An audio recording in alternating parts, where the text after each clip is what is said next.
CHaSS.com. Utility crews in Europe working to restore power after a massive outage today in Spain and Portugal and parts of France. ABC's Marcus Moore says it caused major disruptions for travelers. The main airport in Madrid was without power. We understand that they do have backup generators, and while there is some electricity that's coming through those generators, this has caused a major delay in backup for a lot of the air travel, and we've seen travelers who have been left stranded. It could take until morning for all power to be restored. In Paris, the trial began today in the jewelry heist and robbery of Kim Kardashian. 10 defendants charged in that robbery, and it dates back to 2016. Kardashian was staying at a hotel during Paris Fashion Week when suspects stormed in. ABC's Aaron Kotursky has more. They're accused in this rather brutal and terrifying gunpoint robbery.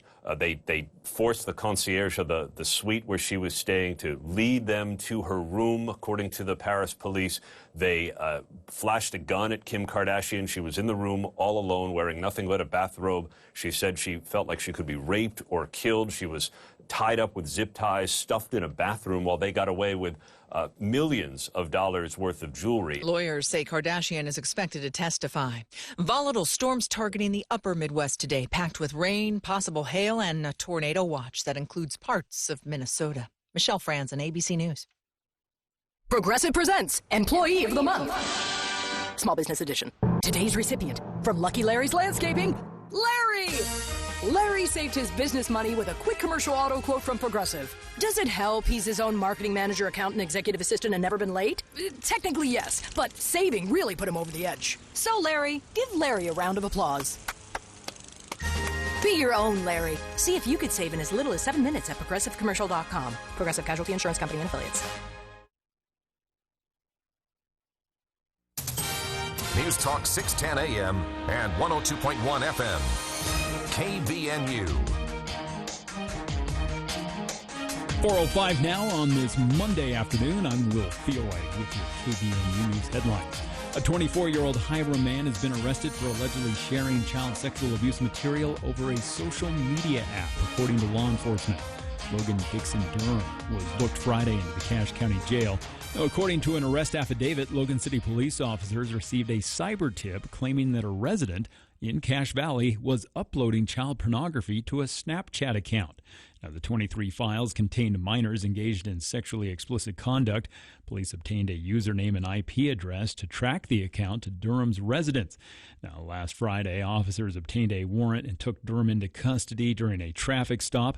Durham was questioned by officers at the police department. He allegedly admitted to downloading the child pornography over the internet, stating that he knew it was wrong, but he couldn't stop himself. In other news, over the weekend, within hours, crews were able to get full containment of a grass fire that rapidly spread across 700 acres of land in Weber County. Units with the Weber Fire District, along with the Division of Natural Resources, were dispatched to the northwest portion of Weber County on reports of the grass fire. Now, the fire department confirmed the blaze was unrelated to a prescribed burn that had taken place earlier Saturday in that same area. The flames reportedly pushed west toward the Great Salt Lake, and crews were able to stop the fire's spread to the north and south. By about 9:15, the fire was fully contained. The cause of that blaze remains under investigation.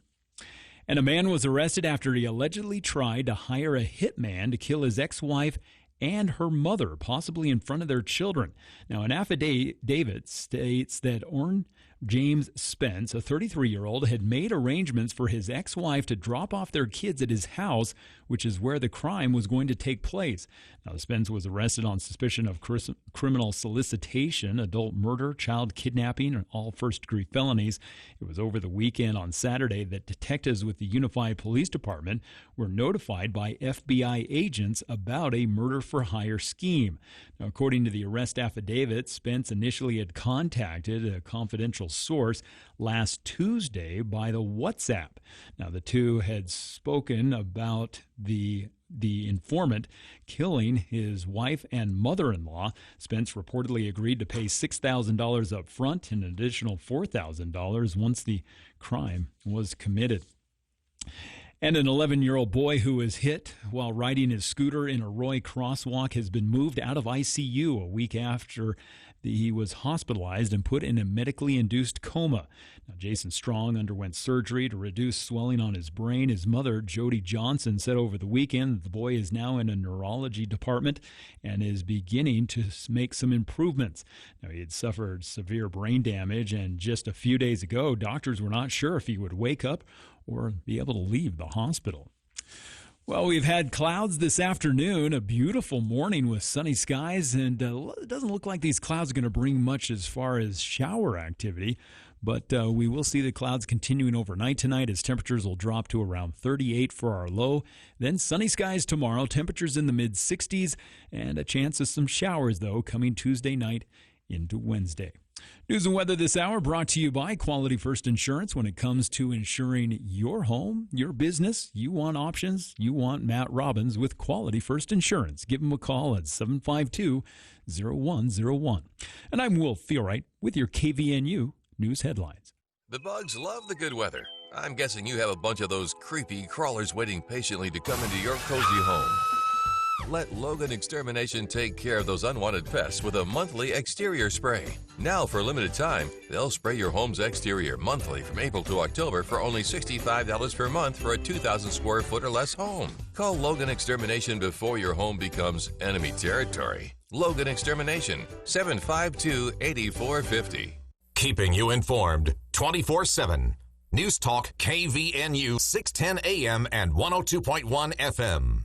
This is Dr. Red, chiropractic physician with Red River Health and Wellness. Are you suffering with fatigue, brain fog, headaches, intestinal issues, weight gain, and you haven't been able to find any answers? Before I started at Red River, I was having a lot of stomach pain. I was overweight, severe anxiety, some depression. I had been to multiple doctors. I'd been to specialists. We had done tests, and no one could find anything that was wrong. Red River Health and Wellness can help you. I'm on anxiety medicine. I've lowered my dose, and I'm working with my doctor to continue to lower it. I'm sleeping through the night. I have energy for my kids. I've lost 30 pounds. I just feel really good. Our goal is to teach you and educate you so you know how to manage your condition a lot more effectively, and you know what to do and what not to do for the rest of your life. Schedule your appointment today at 855-55-RIVER. Red River Health and Wellness with offices in Logan, South Jordan, Springville, and St. George. Call Red River today. When the economy slows down, smart businesses in Cache Valley don't disappear. They get ahead.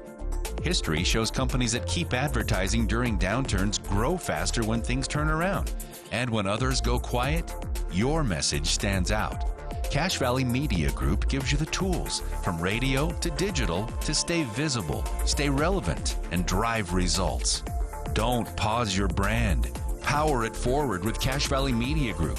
Cache Valley Media Group. Local reach, real results. KVNU's For the People with Jason Williams and Bill Walter. And it is Utah known as the fraud capital of the world. Not because we have more people committing fraud, but because we have so many people falling for it. Going beneath the headlines and connecting you to the newsmakers. The radio is a great way to get the word out to a lot of people in an emergency. So we thank you for your help and being a partner with us. For the People on News Talk KVNU 610 AM, 102.1 FM. Online at 610kvnu.com and on the KVNU mobile app.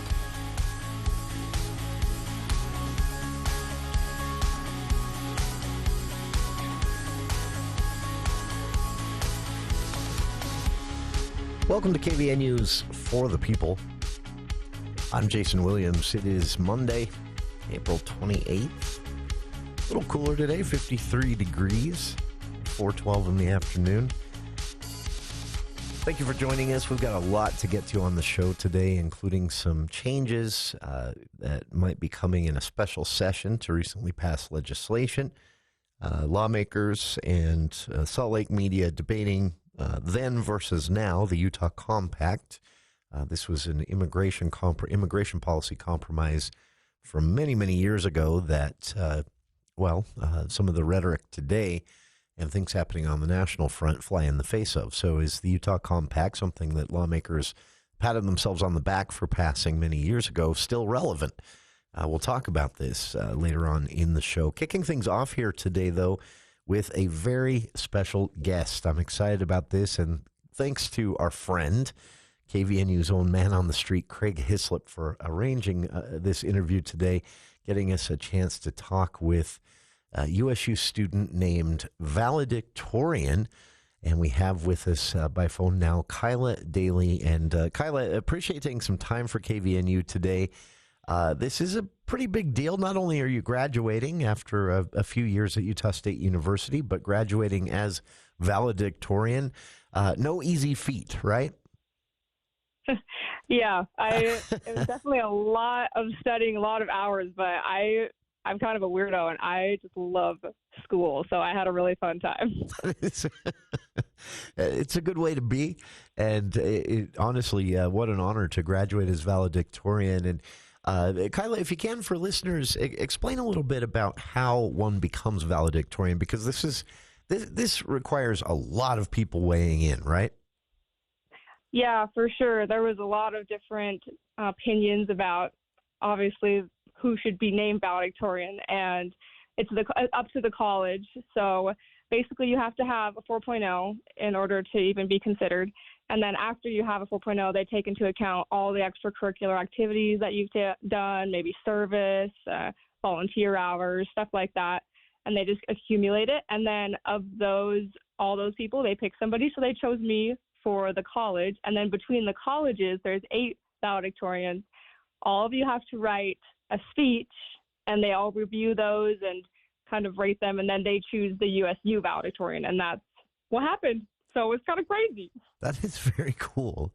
Now you're graduating from the College of Humanities and Social Sciences, and correct me if I'm wrong, Kyla, but that's a little bit more open-ended as far as graduation goes. There are other tracks like I'm blanking on any examples right now, but where step by step, everything's kind of spelled out for you more between your first day as a freshman and graduation day. In the college you're graduating from, this is a lot more up to you as the student, right, to succeed? I would definitely say so. I mean, I would say with any degree, college won't hand you your future. You have to find it and build it yourself. But especially with the College of Humanities, I mean, these are majors like history, sociology, social work, English, philosophy, stuff like that. And yeah, with those degrees, it's definitely you're building ground zero up what you're choosing to do. So I always tell people to really put effort and work into deciding and building the kind of career and future that you want with those degrees. That is very cool. I didn't know this until today, Kyla. Getting ready for this interview, I got curious and I thought, okay, who are some famous valedictorians that have graduated from colleges in the past? I had no idea that late night talk show host Conan O'Brien graduated as a valedictorian. Well, I didn't know that either. I did not know that. I thought that was so cool. Also, Oscar-winning actress Jodie Foster, Cindy Crawford, a famous supermodel from decades ago, famous, I guess, and then of course most people in politics, most listeners of our show might know this, but Hillary Clinton also graduated as a valedictorian, and a lot of work goes into this. Obviously, not just getting a college degree, completing that bachelor's degree, but graduating as valedictorian. If you had a message out there, say you had a sophomore or a junior student listening right now, and they were more like me. They struggled a bit. 4.0 was a goal, but probably not going to happen. Here you are. You love going to class, you say. You love taking the tests, you say. And that was part of the reason that you were selected as a valedictorian alongside your just stellar performance as a student. What would you say to students who are struggling, who still have a year or two ahead of them? Yeah, that's a really good question.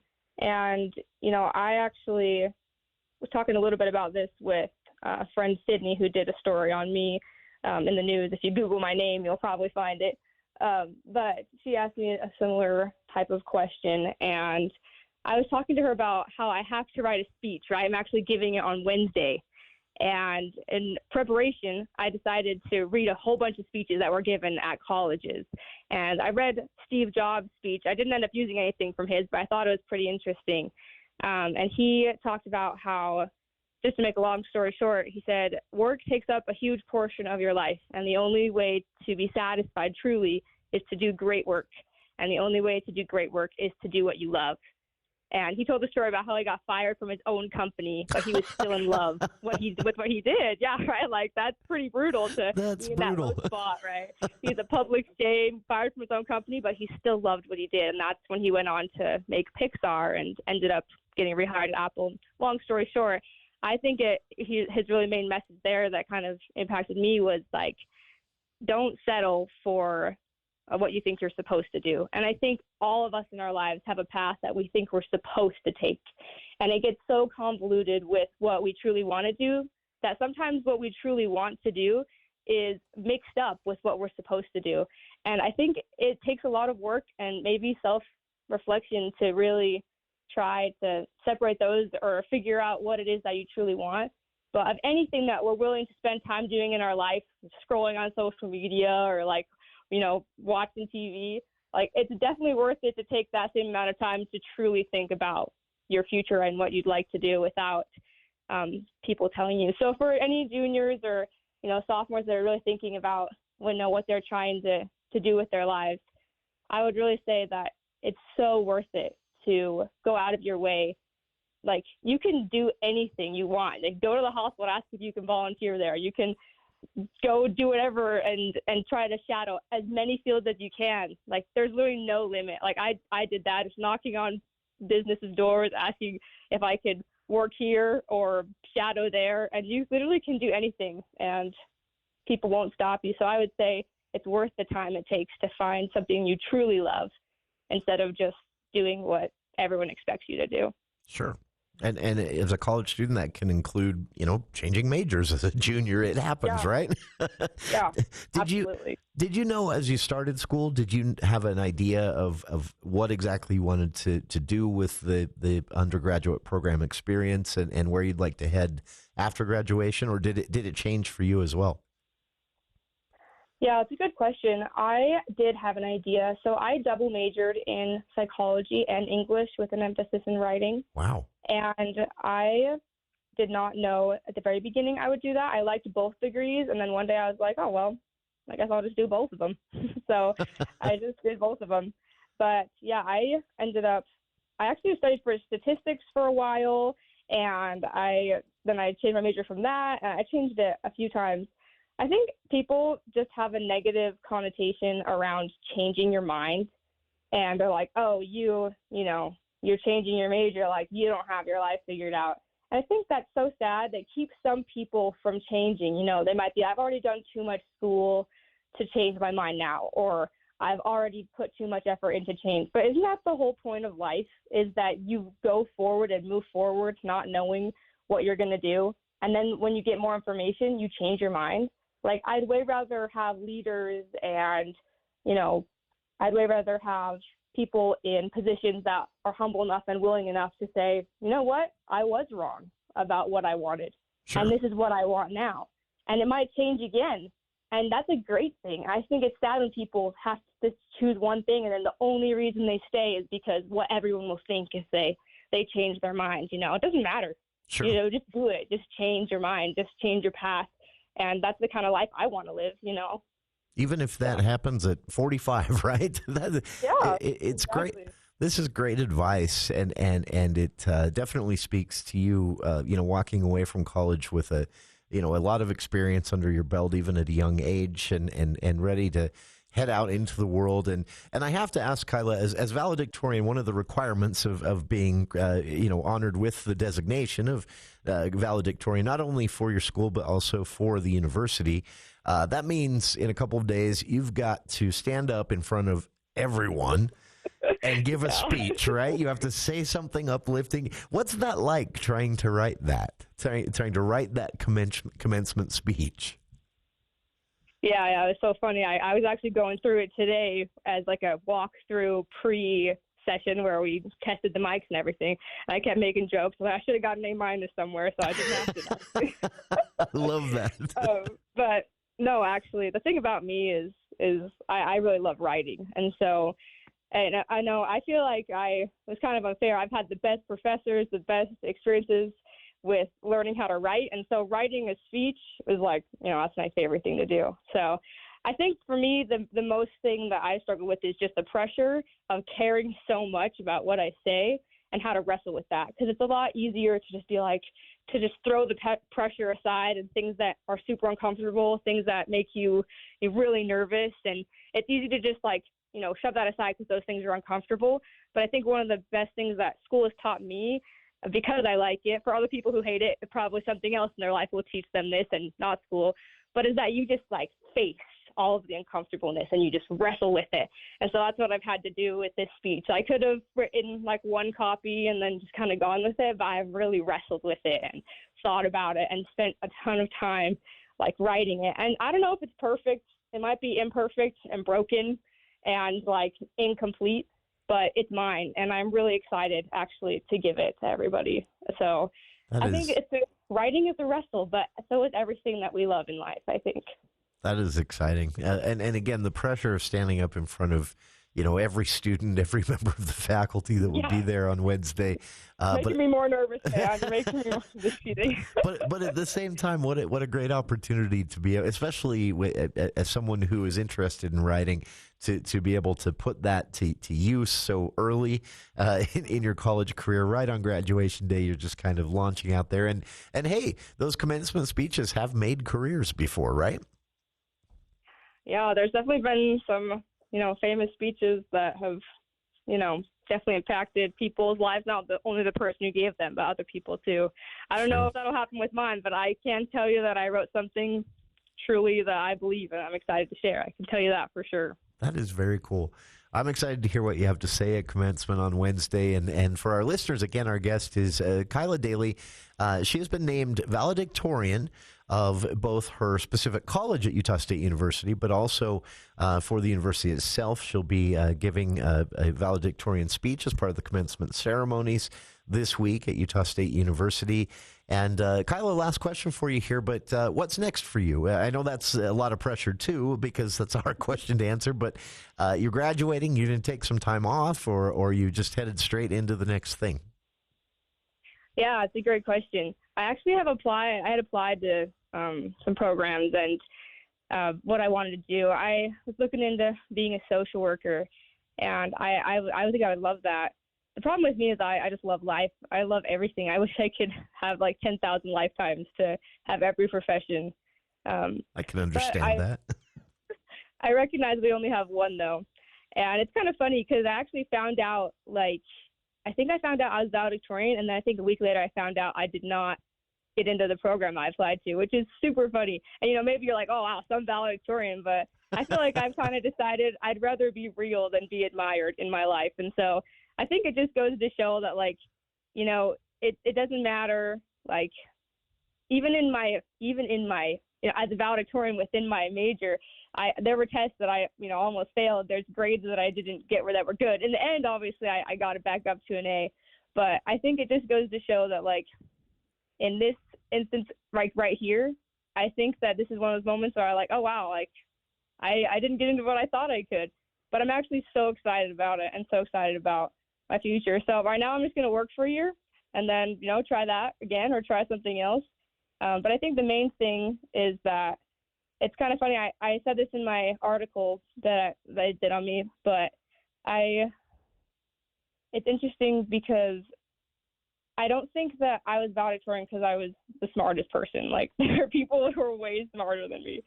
And I don't think I was valedictorian because I worked really hard. Because, I did. I can tell you I worked so hard. I gave a ton of effort. But there's even a deeper reason. And the reason I truly think it happened is just because I love school. So, you might be like, wow, this girl's so cool. She's so smart and, perfect and everything because she's the valedictorian. But, the reality is I'm just a kid that likes school. And I think it just goes to show that when you love what you do, you can go so much further.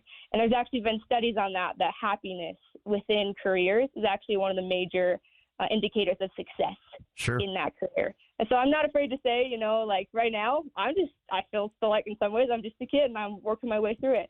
But I have a passion for life. I'm so excited to happen. And I didn't know exactly how college was going to work out, and here I am.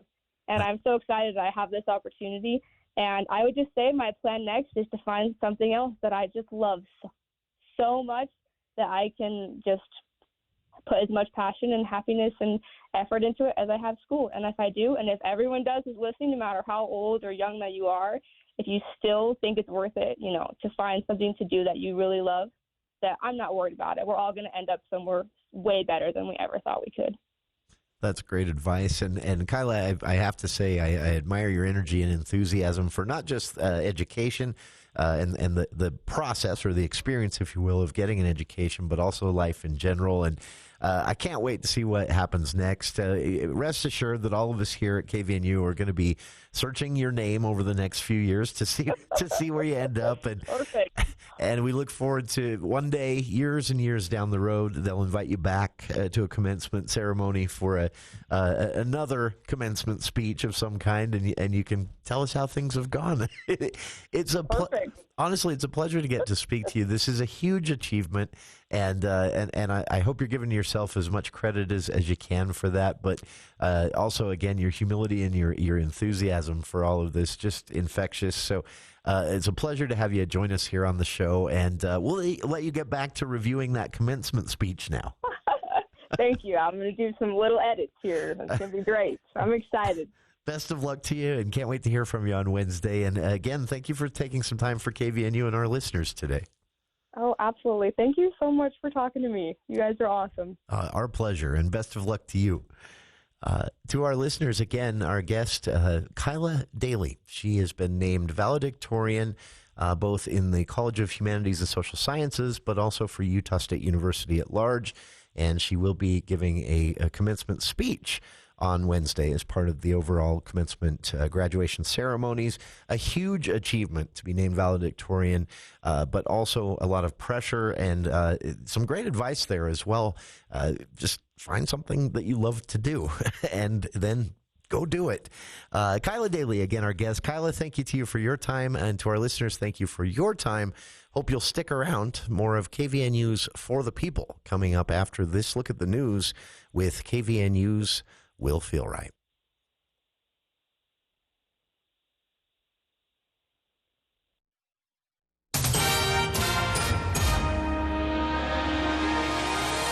Well, thank you, Jason. A deputy with the Cache County Sheriff's Office is recovering after a traffic accident that happened Friday afternoon as the deputy was responding to another emergency call. Now, the crash occurred at 400 East 4th North in Logan. The deputy was reportedly driving eastbound on 4th North and had his lights and sirens on, according to the Logan City Police Department. Now, witnesses said the deputy's truck was traveling around 45 miles an hour. Now, Lieutenant Derek Dickey with the police department said that at 400 East, a southbound car attempted to cross 4th North in front of the deputy. Now, in an effort to try and avoid a collision, the deputy swerved to avoid the southbound car, but struck another vehicle parked along the road. Dickey said the deputy sustained a broken arm. He was treated by paramedics and transported to Logan Regional Hospital with non-life-threatening injuries. There were no other injuries reported. In other news, a man was arrested Friday after authorities say they seized 71 explosive devices and bomb-making materials from his Utah County residence. Provo police said the investigation began Friday morning when they responded to reports of a man brandishing a weapon at the Town Center Mall. Now, officers at the time arrested 41-year-old Eric Whitaker. During a search of his vehicle, authorities discovered 4 devices with fuses sticking out of them. Now, Metro Explosive Ordnance disposal technicians were called and x-rayed the items, confirming that they were nail bombs. Now, according to arrest documents, Whitaker initially told officers that the device were firecrackers, but later admitted that he had made them himself, and he claimed that they were intended to be used as flares in case he got lost while hiking. Now, a search warrant was later executed at Whitaker's home in Orem, where detectives say they discovered an additional 71 explosive devices.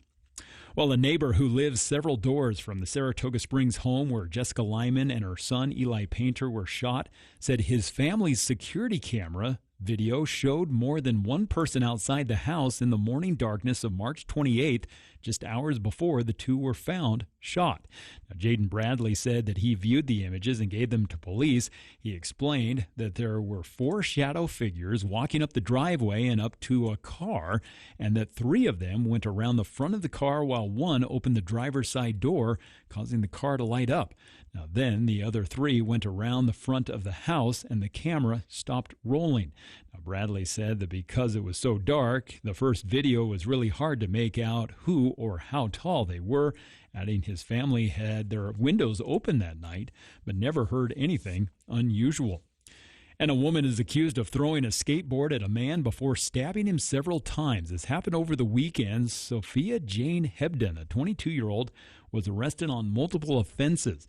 Now, it was just before 10 o'clock on Saturday night that Hebden got into a physical fight with an unidentified male. She allegedly threw a skateboard at him, hit him in the chest. She then allegedly took out a knife, threatened to kill him multiple times, and stabbed him in the chest and right arm.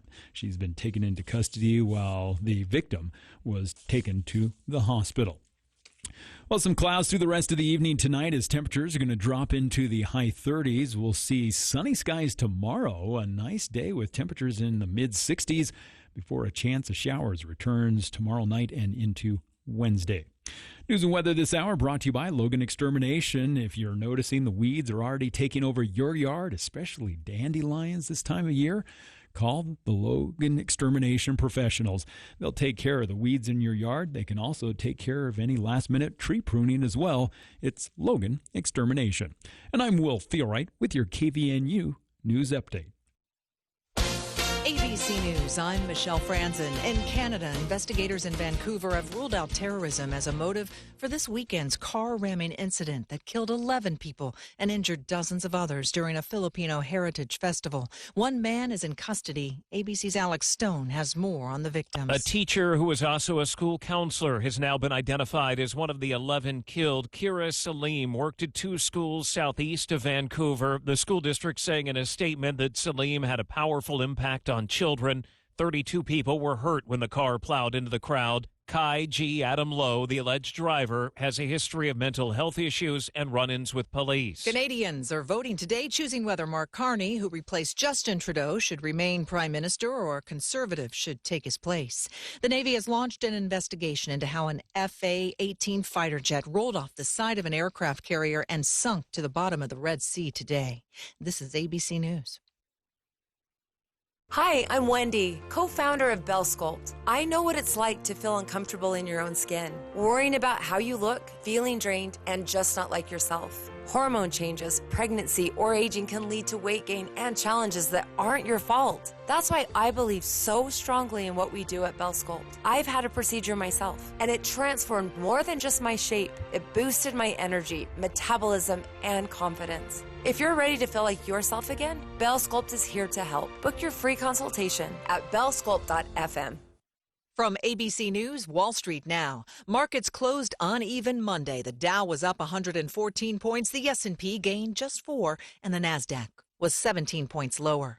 Markets may swing uneasily this week as investors digest earnings reports from Amazon, Apple, Meta, and Microsoft, and the April jobs report.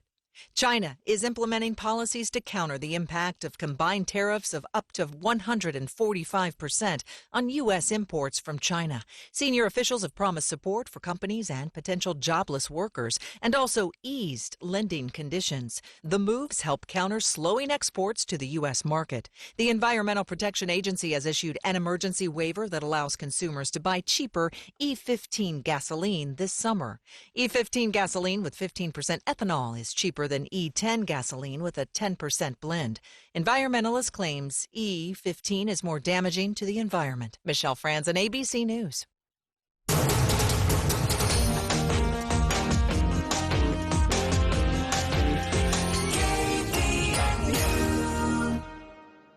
Get your furnace fixed, call Gary Riggs. Get your AC fixed, call Gary Riggs. This is Gary Riggs. Spring is here and it's going to get hot. Now's the time to get your AC ready. Change your air filters, battery in your thermostat, and clean up around your outdoor unit. If you had problems last year and you need it looked at, I'll waive the $25 service fee through April. Get your furnace fixed, call Gary Riggs. Get your AC fixed, call Gary Riggs. Here's Chad Norton, the lawn doctor, with a tip for your lawn. Warmer temperatures have both weeds and grass competing for space in your yard. Dandelions, thistle, clover, morning glory will all be kept under better control when you have us applying pre-emergence and weed control. At the same time, we can feed your grass to make sure it wins the battle and keep it lush and growing all season long. Regular visits from the lawn doctor will help your lawn be healthier and pest-free. Fertilizer, weed, and pest control. Call Chad Norton, the lawn doctor, at 753-LAWN. Follow them on Facebook or go to LawnDoctorCashValley.com. Golfers, make plans now for a great day of golf at the Slough in the Rough Golf Tournament, Friday, May 9th at Logan River Golf Course. Breakfast and registration begins at 8 a.m. with a shotgun start at 9 a.m. followed by lunch and lots of prizes. Gift bags will be available for all participants. The Slough in the Rough Golf Tournament is an event to raise funds benefiting students and teachers through the Logan Schools Foundation. Reserve your foursome a spot and get signed up today online at loganschoolsfoundation.org. Hola, Cache Valley. Get ready to spice up your weekend at Cache Valley's annual Cinco de Mayo celebration. This year, it's Saturday, May 3rd from noon until 8 p.m. at the Cache County Fairgrounds. Come experience the rhythm of live mariachi bands, the colorful twirls of traditional Mexican folk dancers, and the melody of talented singers that will light up the stage. Craving authentic flavors? Delight in mouth-watering dishes from local favorites, plus incredible Mexican treats. This year's Cinco de Mayo celebration is presented by Members First Credit Union. Large enough to provide the services you need, small enough to provide the service you deserve. Presto Products, now hiring. Apply for a career today at Presto Products in Lewiston. And Didi Auto and Salvage. Didi Auto Salvage gives you the most money for your old metal. Bring the whole family. You'll find bounce houses, climbing walls, a mechanical bull, and traditional Mexican piñatas. Admission is free and everyone is welcome. Cache Valley's Cinco de Mayo celebration, Saturday, May 3rd from noon until 8 to the Cache County Fairground. Hi, this is Gordon Deal. Tuesday on This Morning, America's First News. As President Trump reaches 100 days in office, an unofficial measuring point, hear how his policy changes are reverberating around the country. Also, investors are worried about the weak performance so far this year of the so-called Magnificent Seven stocks. We'll explain the concern. And the best and worst entry-level jobs for the class of 25. Tuesday on This Morning, America's First News. From 4 to 6 on News Talk KVNU, 610 AM and 102 FM.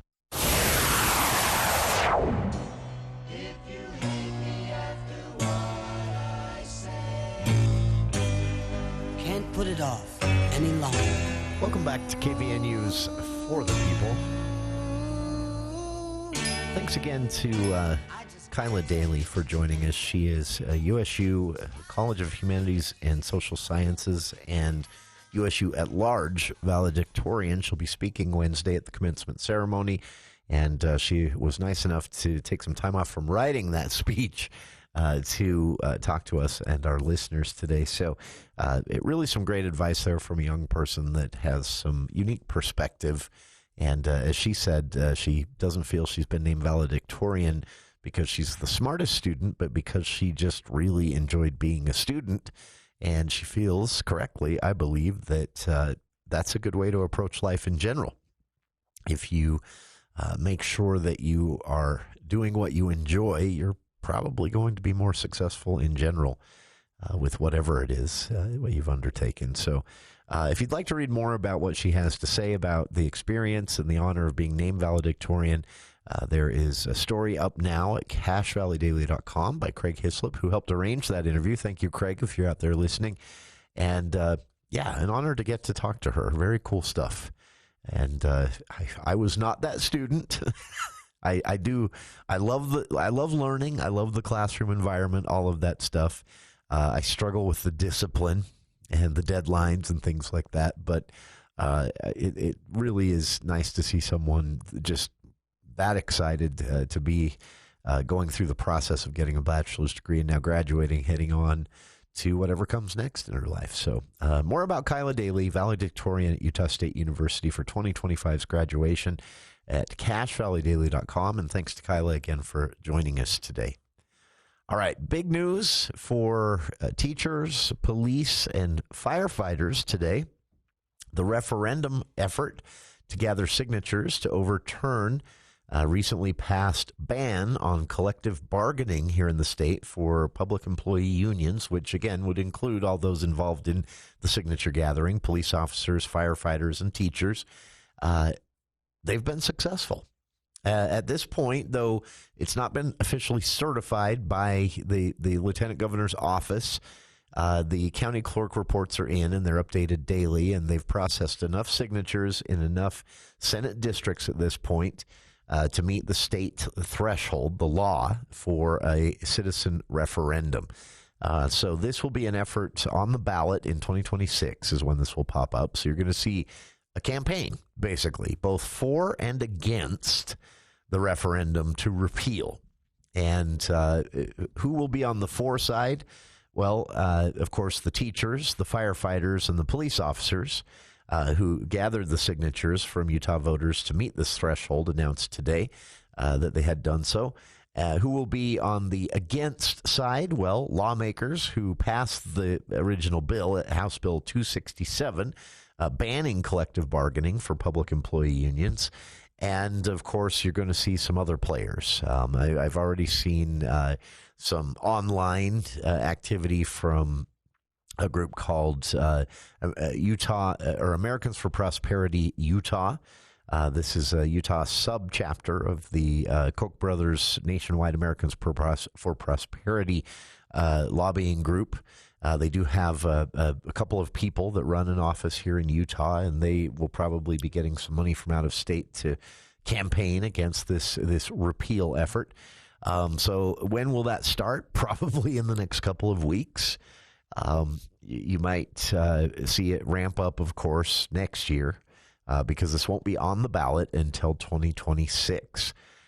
So what does this mean? How did they reach this? Well, the state law requires that they gather signatures from a pretty sizable number of signatures, a couple 100,000 signatures. But then there is an additional requirement that they have to get a certain percentage of signatures, or a certain percentage of the last gubernatorial vote, I think is vote total is what it is, how they calculate that anyway. And they have to get them from 15 of Utah's 29 Senate districts, so one more than half. And so people complain about this. They say it's too hard for citizens to pass a ballot initiative or repeal a law passed by the legislature, as is what's happening here. I mean, I'm not an expert enough to know where the proper threshold is, what's too hard or too easy. I do know that I prefer it to be hard. Oregon, for example, I honestly cannot believe there is not a huge statewide effort to undo this. Oregon has a rule for citizen-led ballot initiatives in which all they have to get is 11% of the vote total of the last gubernatorial race. Period. That's it. Now, that's not, you can't just walk out and do that in a weekend, but a couple of weekends and 100 volunteers, that's pretty easy to do. And then you can just change state law, write state law. And in most states, that's constitutionally allowed. And that's a good thing because sometimes your lawmakers, your electeds do get out of touch. And I think the legislature currently has a problem with that for a few years running. But so I like that voters can write law themselves through the initiative process, and that they can send a message to lawmakers, too, that they have a preference for something through the initiative process. I also like that voters can repeal law, as is the case here with this referendum effort. I think that's all very important, but it shouldn't be too easy. So personally, I kind of like where Utah's at on this. I think there are some thumbs on the scale aspects of this. The fact that it's 15 of 29 Senate districts instead of 14, that's more than half. Maybe that's fair. The threshold of signatures itself is pretty arbitrary, but high. You could make an argument for lowering that, I guess, a bit. And then here's the one I really take issue with. Signature gatherers have 30 days to collect the necessary signatures from at least 15 of Utah's 29 Senate districts. And then opponents, including the legislature themselves, They have 45 days, 15 additional days to go out and try and convince people to remove their signatures. Now, in this case, Salt Lake Tribune reports that it is unlikely that they're even going to bother because so many signatures were turned in. April 16th, the group calling themselves Protect Utah Workers, which again was made up of police officers, firefighters, and teachers, and a few hundred volunteers around the state, including some here in Cache Valley. They turned in over 300,000 signatures, more than or almost double what they really needed. As far as the signature threshold goes, the generic signature threshold. But the catch, again, is that those have to be verified, and then they have to make up at least 8% of voters in 15 of the state's 29 Senate districts. Well, they cleared that threshold today, and with 300,000 signatures, almost double what they needed, that was pretty predictable. And it also means that even with 45 days, lawmakers and any groups like the Americans for Prosperity Utah or anyone else who might get involved in trying to stop this repeal effort, even with 45 days, they're not going to be able to get enough people to remove their signatures to overturn this now. So what's going to happen next is the campaigns will start. And probably not aggressively this year. Again, as I said, this is probably something you'll see really ramp up after the legislative session next year. So in March of next year, you're probably going to see a pretty aggressive campaign against trying to convince voters not to vote for this. And I know it's confusing. So to back up again, what this means, the signatures gathered and meeting the threshold in 15 of Utah's 29 Senate districts just means it goes on the ballot. So there will be a question on the ballot that says, would you like to uphold the Utah legislature's ban on collective bargaining for teacher, police officer, and firefighter unions here in Utah? Or would you like to repeal that law, House Bill 267? And so a yes vote would be to repeal, and a no vote would be to let the law stand as written by the legislature. And that will be on the November ballot in 2026, more than a year from now. So a lot of time for them to campaign, obviously. And then at that point, you'll see these campaigns geared towards trying to convince people to vote one way or another. So I don't think we're going to see much of a campaign to get people to remove their signatures. They had too many signatures. It would, I think at this point, be impossible to undo this by those who are opposed. But again, in the spring of 2026, you're probably going to see lawmakers and some state organizations who support this, but also some out-of-state organizations really campaign against this, while teachers, police, and firefighters unions here in Utah, labor unions as well, although there are fewer of those, or fewer in number in the labor unions because this is a right-to-work state. But you're going to see them kind of campaigning against a lot of other well-moneyed organizations. So that'll be fun, right? This is, again, means that signature gatherers met a threshold of 8% of voters in Utah from 15 of Utah's 29 state Senate districts, and they turned in more than 300,000 signatures, which really begs a larger question, just like those 2018 ballot initiatives did. When you are seeing this much public support for something, whether it's like the ballot initiatives where it's public support in a positive way for doing something the legislature is refusing to do, or in this case specifically with this referendum signature gathering drive, when you see this number of signatures for something the legislature has done that voters are trying to now undo, Again, it really begs the question, is the legislature out of touch?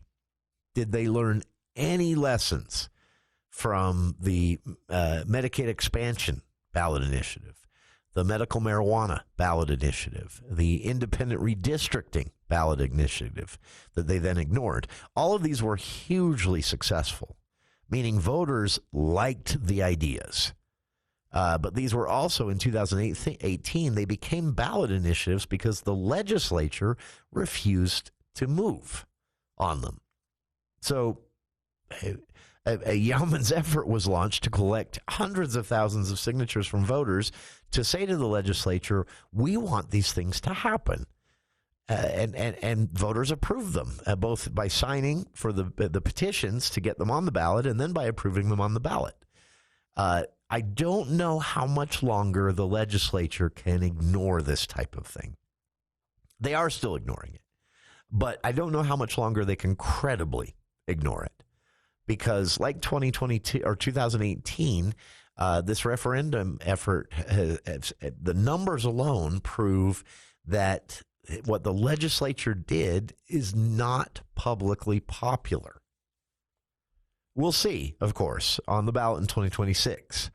We'll also see, as the campaigns are for and against rage on, we'll see voters more informed on what this means exactly. What is collective bargaining? Why did the Teamsters Union and the Teachers Union, normally to the left of the political dial, team up with the Police Union and the Firefighters Union, normally to the right on the political dial? Why were they all working together on this? It's going to be an important debate. It is important for the future of these workers, of course, and their ability to negotiate salaries, benefits, everything. But again, on a larger scale, when you see numbers like this, when you see public support in 30 days come out of the woodworks like this for a repeal of something the legislature did, it's, I think, very reasonable to ask the question again, is the legislature out of touch? And is that light bulb finally coming on? I don't know. We'll see.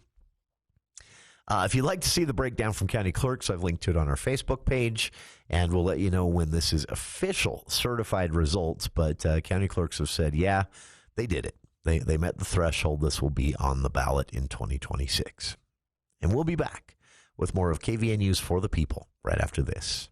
News Talk 610 AM, 102.1 FM, KVNU. Your 401k is likely one of your most important assets, but it's only one part of a comprehensive retirement strategy. Edward Jones can help you understand how your retirement assets fit into your entire retirement picture, so you work toward your unique retirement goals. Contact one of our 11 offices for Edward Jones in Cache Valley, or go to edwardjones.com. Edward Jones, making sense of investing. Member SIPC. Turning my pain into purpose is pretty much what I have done to start this foundation. In August 2020, after the death of George Floyd, Bridget Floyd and other family members established the George Floyd Memorial Foundation in support of the Black community. It's going to take more than just us as a foundation. It's going to take the community, the world, to make a change. Fight for racial justice for the Black community. Learn how at lovehasnolabels.com. Brought to you by Love Has No Labels and the Ad Council. Hi, it's Olivia Munn with my shelter pets, Frankie and Chance, reminding you that when you adopt a shelter pet, you discover all the things that make them unique. Adopt pure love at theshelterpetproject.org. Brought to you by the Ad Council, the Humane Society of the United States, and Maddie's Fund. My daughter was diagnosed with a rare malignant rhabdoid tumor on the spine. They sent her straight to St. Jude. My hope was gone. But when you get there, everyone's like, hey, we're not going to give up. And when you see other people not giving up on your child, that makes all the difference in the world. When I found out I didn't have to pay, I was just grateful. They saved my baby's life. Finding cures, saving children. Learn more at stjude.org.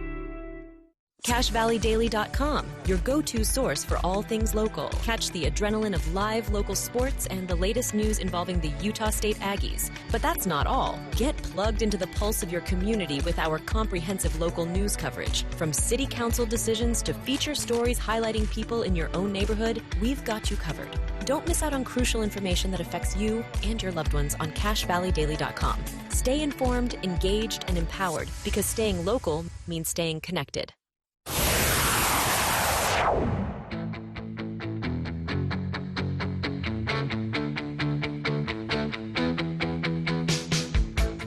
Welcome back to KVNU's For the People. Coming up in hour two, more information about the big announcement from Cache County last week that they'd reached an agreement with the developer of the old Sherwood Hills Resort. Originally intended to be about 900 acres, turned into housing there in the mouth of Sardine Canyon, causing watershed concerns for Wellsville City, traffic concerns for all of us in the valley looking at that stretch of road and thinking, how? The county got involved in negotiations, and through the voter-approved open space bond initiative, and also working with some other private purchasers, the county got creative, and 800 of that 900 acres will now be preserved as open space. The remaining 100 acres still belong to the original developer, who will develop them in some way, though details are lacking on that. So we have some more information on that coming up in hour 2 for those who missed that announcement last week, courtesy of our friend Catherine Buse, Cache County Council Vice Chair. So stay tuned for that. Wrapping up hour 1 here with just a bit of an update. Not sure how many were following this in Cache Valley, because for whatever reason, I don't think any of them were USU students, but 22 international students around Utah were notified a few weeks ago by ICE, the Immigration and Customs Enforcement Agency of the federal government, that their legal status had been terminated and they had 2 weeks to leave. This came as a surprise to the students and even the universities, and later we found out that some students and universities didn't even get that notice, but were on the list of those who'd had their student visas canceled by ICE. Well, after several hundred lawsuits were filed nationwide, including 15 from here in Utah, ICE has announced they've reversed course on this. They're no longer terminating these student visas, and it was attributed, more than 1,200 students nationwide got these letters, and it's believed another 1,200 were on the list without getting the letters. And, it turns out ICE did some reviewing, and so they developed a policy with something called a SEVIS, record termination. And, they said they were wrong about the legalities of this. It's called the Student and Exchange Visitor Information System Database. And they said they got it wrong. The tool they used, basically they got a bunch of people on the list that shouldn't have been as criminals, people who had speeding tickets. One student here in Utah at BYU had a ticket for fishing without a license. And I said, our bad. We jumped the gun on that one, and they're reversing course. So good news for those international students just ahead of graduation for some, I'm sure. All right. More